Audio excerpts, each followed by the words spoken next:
Olá, como vai você? Seja muito bem-vindo ou bem-vinda a este programa Doutora Beth Esclarece. Hoje nós vamos responder algumas questões que foram feitas nos comentários dos vídeos sobre narcisismo. Algumas dessas questões também são um tanto quanto depoimentos e achei que seria bem interessante para você que pesquisa esse assunto, que talvez viva, quem sabe, com uma pessoa narcisista ou que tem traços fortes de narcisismo. Então, quem sabe te ajudam essas respostas.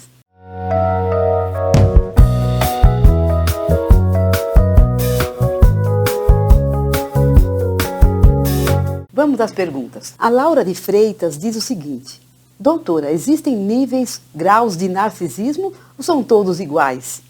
Diagnosticado, existe tratamento? Sim, os transtornos na psiquiatria podem ter níveis e graus diferentes, entre leve, moderado e grave, e uma mesma pessoa não vai ter o seu transtorno igual a outra pessoa, porque variam aspectos de uma mesma doença, do mesmo transtorno de personalidade. Então, sim, existem níveis diferentes de narcisismo. E se diagnosticado, existe tratamento? Até existe. O que é difícil é que essas pessoas tenham adesão ao tratamento, que queiram se tratar, que busquem. E não adianta forçar. Muitas vezes o parceiro ou a parceira tenta negociar com essas pessoas e coloca uma condição, que assim, olha, só fico com você se você se tratar. A pessoa, de repente, pode até ir a um psicólogo ou psiquiatra, dizer que está fazendo um tratamento, mas ela não está lá. Quer dizer, está de corpo presente, mas a alma ou a mente não está. Então, essa coisa não existe, isso de forçar uma pessoa a fazer psicoterapia. Não existe porque se ela não quiser, ela não aproveita absolutamente nada. Então pode virar só um bate-papo, ou ela pode chegar lá, ficar parada, quieta, e não quer falar de nada e não fala. Então assim, gente, de existir tratamento, a pessoa fazer e ter um bom aproveitamento a uma boa distância. Eu já vi pacientes se queixando disso, das consequências, dos prejuízos na vida e querendo se tratar de narcisismo, mas é bem raro. A Fátima Oliveira pergunta o seguinte: olá, doutora, amei o assunto. Fui abandonada durante toda a minha infância. Me casei com um narcisista com quem vivi na corda bamba por 22 anos. Posso imaginar o sofrimento dessa pessoa. Interessante que ela já faz aqui, pelo jeito, né, uma conexão entre o abandono na infância e ter se casado com um narcisista. O que faz sentido, porque o narcisista tende a buscar uma vítima que seja bem dependente emocional, uma pessoa que vai precisar muito dele, que vai cair na cilada que ele coloca. E uma pessoa que tem uma história de abandono é provavelmente mais vulnerável a ser conquistada por um narcisista. Acho que nem preciso dizer que saí arrebentada dessa relação.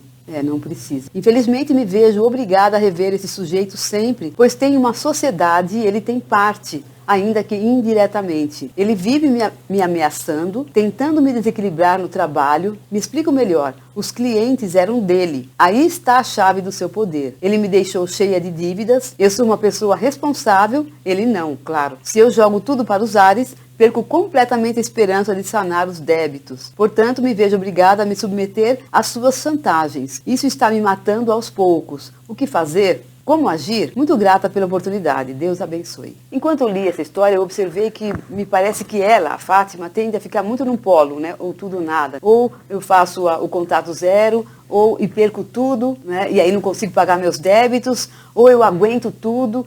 Provavelmente há um meio termo aí que ela não está encontrando. E é óbvio que eu tenho poucos elementos para dar qualquer tipo de orientação. Não tem como fazer algo assim.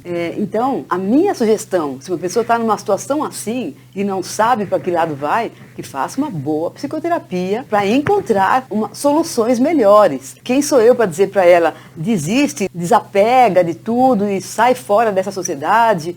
Não é possível fazer uma coisa assim, né, gente? Não é a vida de uma pessoa, é uma decisão muito importante. E também não vou dizer para ela, vai aguentando e daqui a pouco vai acabar, não sei. Tá? Então, realmente, eu acredito que Fátima precise conversar com pessoas, até quem sabe conversar com um advogado, além de um terapeuta, para ver que outras opções tem, o contador da empresa, alguém que realmente possa lhe dar mais elementos para pensar e achar soluções melhores para essa situação difícil. A Samara Rodrigues diz o seguinte: doutora, quase enlouqueci em uma relação narcisista. Após 4 meses de contato zero, nossa energia parece que vai voltando.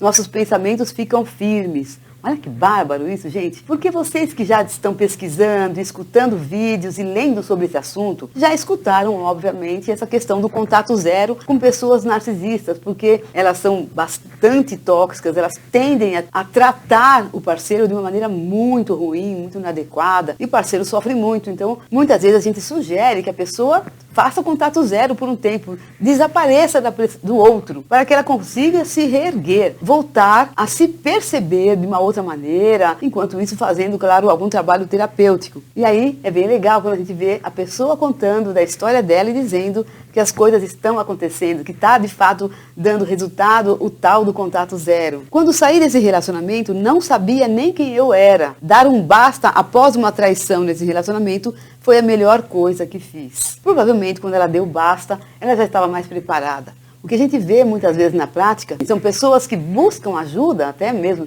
para mim, em consultório, e elas não estão prontas. Você vê claramente que a pessoa não está pronta. Então não adianta fazer de qualquer modo. Se a pessoa sai de maneira impulsiva, de qualquer jeito, ela acaba retornando e retorna numa posição pior do que ela estava antes. Então, pelo que eu percebo aqui, quando a Samara deu esse basta, ela já estava pronta. Acho que era o fator que faltava para ela se encorajar e sair desse relacionamento. Parabéns para ela, não é, gente? Tananati, não sei se é um codinome, é um nome, mas vamos lá. Acredito que todos somos narcisistas até certo ponto e que nos tempos atuais, aquele que não buscar a compreensão e o amor por si e pelos outros, correrá o risco de se tornar igual aos piores ou pior que os piores. Então, comentar um pouco nessa frase dela de acredito que todos somos um pouco narcisistas. Bom, eu diria que sim e não. Porque sim, nós temos uma história de vida em que nós tivemos uma fase narcísica ou uma fase narcisista na infância. Agora, a tendência é que a gente evolua disso, que a gente supere essa fase e passe a viver de uma maneira mais adequada com as pessoas, que não funcione como um narcisista. Então, sim, se a gente pensar que é um traço que fica, é importante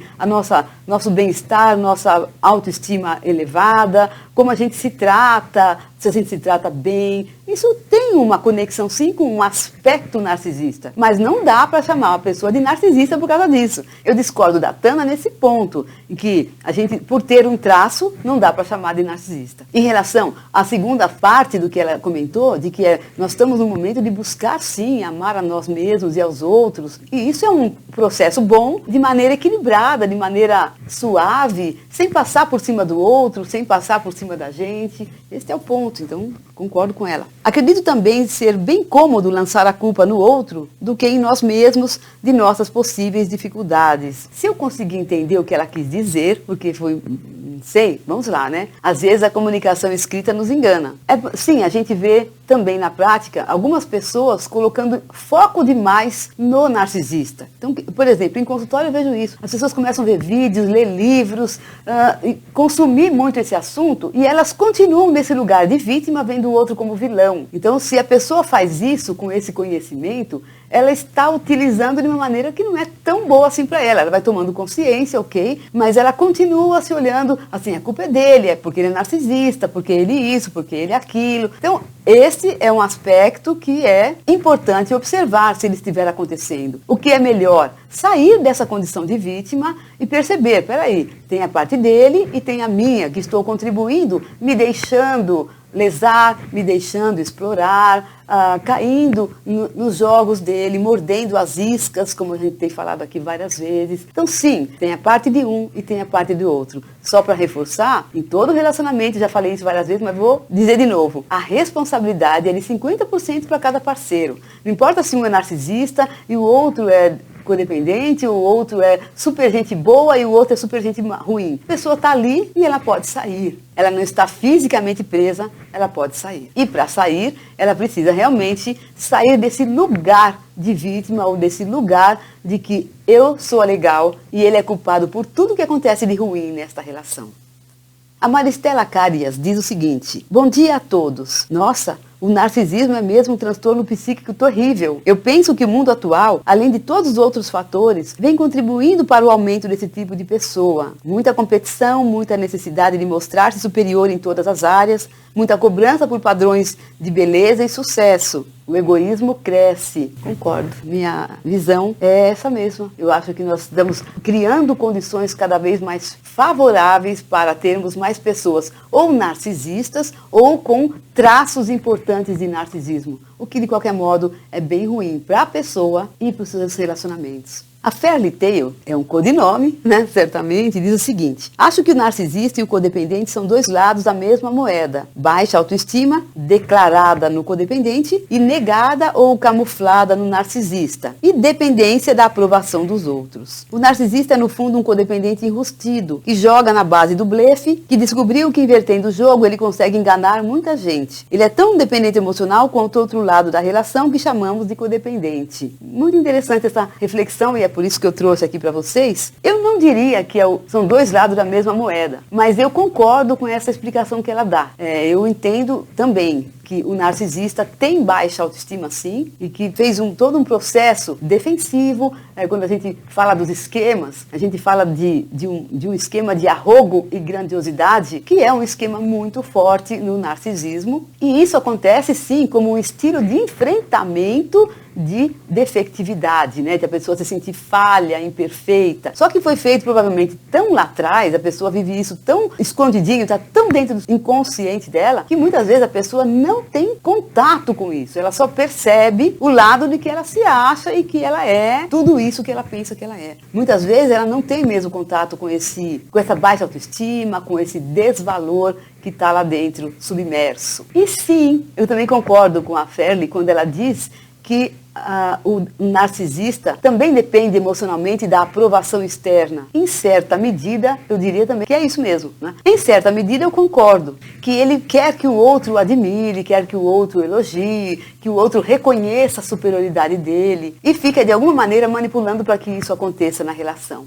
Muito bem, espero então que a gente tenha aqui falado alguns outros aspectos do narcisismo que sejam úteis para vocês. Se você gostou desse vídeo, dê o seu like, com gentileza. Compartilhe esse vídeo com toda aquela turminha que você já sabe que está ávida por esse tipo de conhecimento. Se você ainda não se inscreveu no canal, faça isso agora. A gente fala aqui de vários outros assuntos, transtornos de personalidade, relacionamentos afetivos complicados e vários outros, e especialmente dependência emocional. E deixa seu comentário. Se eu puder, de repente eu trago aqui para fazer um vídeo com seu comentário também. E muitas pessoas se beneficiam quando leem os comentários das outras. E tudo de bom para você. Tenha uma ótima semana. Até o próximo vídeo.